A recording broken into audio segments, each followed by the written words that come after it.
শাহজালাল ভাই, শাহজালাল ভাই কই? ডাকবেন তো শাহজালাল ভাই রে। আপনি ওই যে থানার ওসি কি কি বলছেন না এগুলো বলবেন, ঠিক আছে? এদিকে আসেন। আসসালামু আলাইকুম রহমতুল্লাহ। প্রিয় দেশবাসী, আমি এখন আছি গাজীপুরের পুবাইল থানায়, যেখানে আমাদের একজন মজলুম শহীদ রইসুদ্দিনের লাশ এখানে আছে। ভিতরে মামলার এজাহার লেখা চলতেছে। আপনি ইতিমধ্যে জেনেছেন রইসুদ্দিনকে অন্যায়ভাবে আঘাতের পর আঘাত করে তারা একটা মিথ্যা অপবাদ রটিয়ে তারা 4 ঘন্টা যাবৎ নির্যাতন নিপীড়ন করেছে। জুতার মালা পরিয়ে একজন আলেমে দিনকে তারা প্রকাশ্য দিবালোকে তারা গাছের সাথে বেঁধে তারা অপমান অপদস্থ করার এমন কোনো পন্থা বাকি রাখে নাই, যেখানে প্রশাসন তাদেরকে নিরাপত্তা দেওয়া, তাকে নিরাপত্তা দিয়ে তাকে সুস্থ হওয়ার জন্য তাকে হসপিটালাইজ করে তার সুচিকিৎসার ব্যবস্থা করা দরকার, সেখানে প্রশাসনের অবহেলার কারণে আজকে আমাদের এই ভাইটা শহীদ হয়েছে। সুতরাং যে কোনো মূল্যে আমরা মামলার এজাহার লিখতেছে। মামলার এজাহার যদি আমাদের যেই সত্য ঘটনাকে আড়াল করার যদি চেষ্টা করা হয়, তাহলে এই মামলা এখান থেকে যদি তারা আমাদেরকে সঠিকভাবে এজাহার না লেখে, আদালতে হোক যেখানে হোক, আমরা এই মামলা এজাহারের মধ্যে যাদের যাদের গাফিলতি আছে, থানার গাফিলতি আছে, জেল হাজতে যারা ছিল, যারা জেল কর্তৃপক্ষ তাদের গাফিলতি আছে। যে ডাক্তার দেখেছে, ডাক্তার দেখার পরে নাকি বলেছে যে এটা কোনো বিষয় না, ডাক্তার নাকি ছেড়ে দিয়েছে, শুধু ব্যথার ট্যাবলেট দিয়েছে, যেখানে সারা শরীর রক্তাক্ত ছিল, এই ব্যথার ট্যাবলেট দিয়ে ছেড়ে দিয়েছে। এখন প্রশাসন একজন আরেকজনকে দোষারোপ করতেছে। প্রশাসন বলতেছে এ বলেছে, কি সমস্যা? হ্যাঁ, ঠিক আছে, সমস্যা নাই। প্রশাসন এখন এই থানার লোক দোষ দিতেছে ডাক্তারকে, ডাক্তার দোষ দিতেছে আদালতকে, আদালত দোষ দিতেছে জেল হাজতকে। এটা চলতে পারে না, প্রয়োজন সবাইকে দোষী করা হবে। আমি একটু আপনার কাছে চলো। আচ্ছা, আপনার বাইরে গিয়ে করি। আচ্ছা, আপনি একটু বলেন তো, যখন পুলিশের কাছে তাকে হ্যান্ড ওভার করা হয়েছে, তখন পুলিশ কি বলছে আসলে, থানার ওসি কি বলছে? সম্মানিত দেশবাসী, গতকাল যখন রইসুদ্দিনকে এইভাবে নির্যাতন করা হয়েছে, আমি বিকাল 3টায় ফোন পেয়েছি। পাওয়ার পরে আমি আমার রইসের বোন জামাই ফারুক, ওকে ফোন দিলাম যে ফারুক, ওর যে কোনোভাবে ট্রিটমেন্টের ব্যবস্থা করা হোক। তো বলছে ওরা কোর্টে নিয়ে যাচ্ছে। তার মানে ওর যে অবস্থা, ওকে ট্রিটমেন্ট প্রয়োজন, কিন্তু ওর ট্রিটমেন্ট হয় নাই। যাইতে যাইতে ওকে জেলখানা পর্যন্ত নেওয়া হইলো। আজকে সকালে যখন আসলাম ওসি সাহেবের রুমে, আমরা যখন বসলাম, ওসি সাহেব 1.5 ঘন্টা দেরি করে আসছে। আসার পরে আমরা যখন বসলাম, ওসি সাহেব বললো উনি দোষী, আমার সন্তান যদি হতো তাহলে আমি নিজে মেরে ফেলতাম, আমার সন্তান হলে। তা আমি বললাম যে তাহলে আমরা যদি আবার মারি তাহলে কি অবস্থাটা হবে? এটাই মব জাস্টিস। আইন হাতে যারা তুলে নিয়েছে তাদের বিচার হইতে হবে। ওসি সাহেব তার বলছে যে একটু রক্ত পড়েছে, আমরা ফেসবুকে দেখেছি তার রক্তাক্ত পুরা জামা, আর উনি বলতেছে অল্প একটু রক্ত পড়েছে। এইটার নাম যদি ওসি সাহেব যদি এই কথা বলে, তাহলে বিচার প্রক্রিয়ায় আমরা কোনো স্বচ্ছতা পাবো না। আমরা বলছি বুকের ব্যথা, আপনি কোন হাসপাতালে ট্রিটমেন্ট দিয়েছেন? থানা সদর হাসপাতালে পাঠাইছেন কেন? উনি বলছে অভিনয় করে, উনি আবার কোরআনে আয়াত দিয়ে তাকে বুঝাইতে গেছে। একটা মানুষকে যখন বিপদগ্রস্ত অবস্থায় বুঝাইতে যায়, তিনি সারা দিন না খাওয়া ছিল, উনাকে একটা ফ্যানের ব্যবস্থা পর্যন্ত করা হয় না। এমন রক্ত ঝরার পরও থানার ভিতরে তাই কোনো ফ্যানের ব্যবস্থা করা হয়। বোঝা যাচ্ছে একটা থানার ওসি কি দোষ, চুপ থাকেন, একটা থানার ওসি কি আদালতের তদন্ত ছাড়া, বিচার ছাড়া কে দোষী কে দোষী না এই কথা বলার অধিকার রাখে? ওসি কি বলতে পারে যে আমার সন্তানের আমি মেরে ফেলতাম, আপনার সন্তান হইলে আপনি আপনার সন্তানের বিচার আপনি করবেন, আরেকজনের সন্তানকে কিছু করার অধিকার আপনার নাই, আইন হাতে তুলে নেওয়ার অধিকার একজন ওসি সাহেবের নাই। এখানে আমাদের মনে হয় আমাদের ভাইয়ের মা আছে না, মাকে বলেন তো আপনার সন্তানের সাথে কি করছে, এদিকে আসেন বলেন। এটা দিয়ে বলেন, ধরেন এটা মুখের সামনে ধরেন, বলেন। আমার সন্তানের সাথে নির্ভয় বলবেন, কোনো ভয় নাই, কোনো ভয় নাই, গোটা দেশের মানুষ। আমার সন্তানের সাথে হ্যান থেকে নিয়ে আসে, হ্যান থেকে যাওয়ার পরে যাই দেখি আমার সন্তানের পুলিশের গাড়ির মধ্যে উঠায় রাখছে। রাখার পরে আমরা শুনছি 9টার সময়, 9টার পরে আমরা গেছি, জামাই গেছে, আমার বউ গেছে, আমি গেছি, আমার নাতিনটা গেছে, সেইখানে আমাকে ধরে ফেলাইছে। ধরার পরে আমার নাতিনটা মারছে। হ্যাঁ, আমার নাতিনটা ওইখানের মহিলারা, ওইখানের মহিলা, ওই যে দেখা কইছে আমার নাতিনও কইছে, ছোট মাইয়াও কইছে, এও কইছে যে আমার মামার মোবাইল দেখো, মোবাইল দেন। এইটা কইছে, তোর কি মামা, তোর মামারও তো গাড়াইছি, তোরও গাড়াই। ওখানে কয়জন ছিল? ওইখানে প্রচুর মানুষ আসছিল, এক থেকে বেশি আসছিল। 10-12 জন ছিল না, বহু মানুষ, শত শত মানুষ। আচ্ছা যাই হোক, আপনারা যখন অসুস্থ অবস্থায় থানায় নিয়ে আসছেন, এরপর থানার ওসি আপনাদের সাথে কি বলছে বলেন? ও সে বলছে এইখানে পুলিশেরা তো আমরা ভিতরে যাইতে দেয় নাই, পোলারে নিয়ে গেছে ওই রুমটাই বসাইছে, ওই রুমা থেকে সেই রুমটাই নিয়ে গেছে।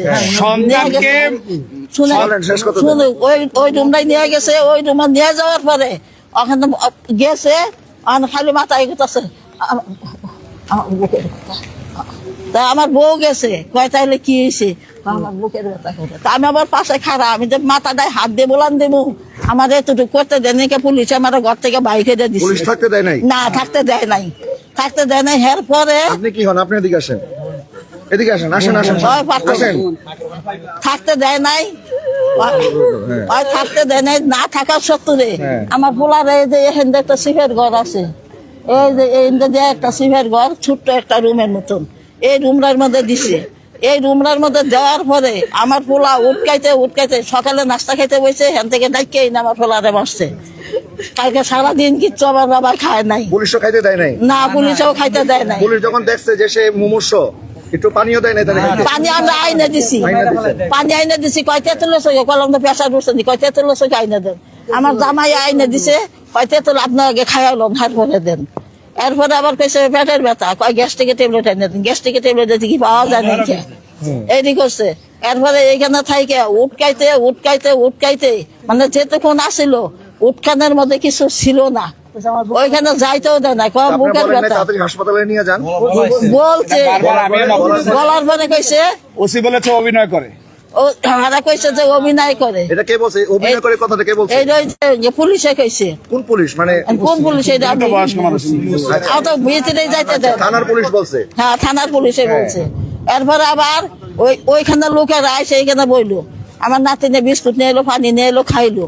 2-3 জনের ধইরে কাইন্দে কাইতে বুকে মিলাইয়া বাবা ন কিছু না কইলাম। কয়ার পরে কইতাছে, কয় আপনি তো কপাল ভালো, আপনার ছেলেরা তো সবাই বলছিল যে কাইতে বাগা না গাইতো, হেন তো মাইরা ছাইরা দিছি, পোলা ফানারে বেশি মারতে দিই নেই, পুলিশেরা দিছি।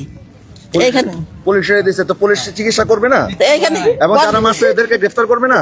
পরে এইখানে করার পরে যখন যাইতেই দিল না, এরপরে 4টা বাজে যখনকে গাড়িতে উড়াই নিয়ে যায়, উঠকাইতে তো জানছে সারাদিন না খাওয়া, আমার পোলাতে এমনি পেট নাম দিলে আর কমে হইলেও হয়তো না।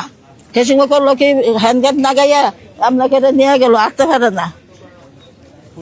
আচ্ছা আচ্ছা, আপনার কি হয়? আপনার কি হয়? আমার ছোট ভাই। আপনার ছোট ভাই? জি। তা আপনাদের সাথে কি আচরণ করছে প্রশাসন বলেন তো একটু?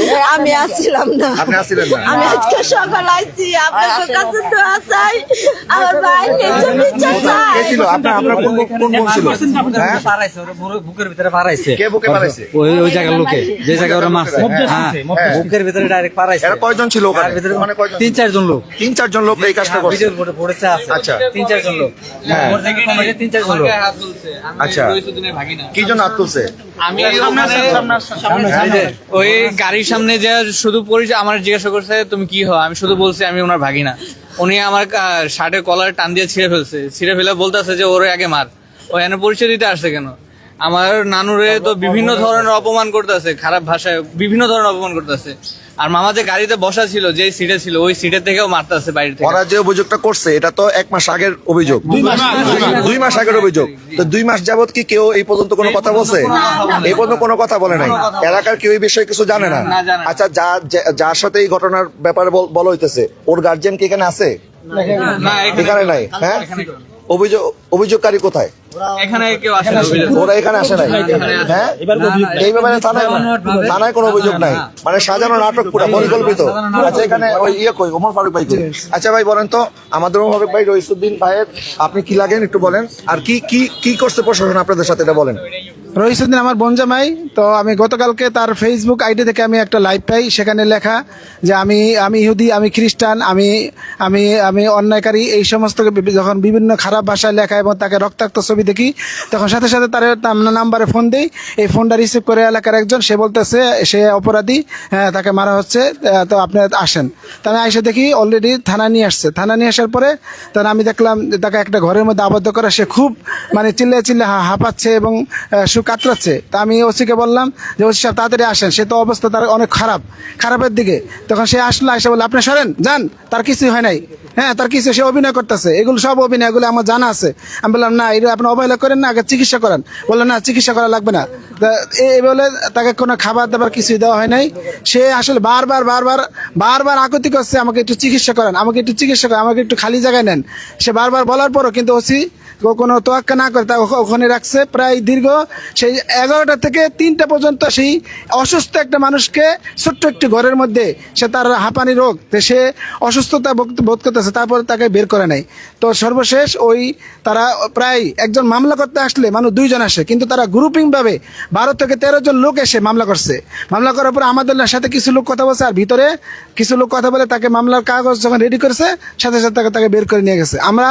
আমরা আজকে সেখানে সেই ঘটনাস্থলে যাওয়ার পরে এলাকার মানুষ থেকে আমরা তদন্ত করছি, জানতে পারছি সেখানে গতকালকে পরশুদিন সে মার্চ ফর গাজা যে আমাদের আহলে সুন্নতের যে প্রোগ্রাম আছে, ওখান থেকে রাতে আসছে। আসার পরে সকালবেলা ফজরের নামাজ পড়ে সে 7টার দিকে নাস্তা খাবে। তো তখন কিছু এই দুচক্রী লোকগুলি তারা 2 জন ছেলে দিয়ে তাকে ডাকাইছে। ডাকানোর পরে একটা সেই দোকানে নিয়ে গেছে। দোকানে যাওয়ার পরে তাকে মারধর করার পরে তাকে জোরপূর্বক স্বীকারোক্তি করেছে যে 2 মাস আগে 1/3/2025 সনে একটা ছেলেকে নিয়ে ঘুমের ওষুধ খাওয়াইছে, ইত্যাদি ইত্যাদি খারাপ কাজ করছে। আমার প্রশ্ন হলো যে যদি খারাপ কাজ করে থাকে তাহলে 2 মাস আগে বললো না কেন? 2 মাস আগে বললো না কেন?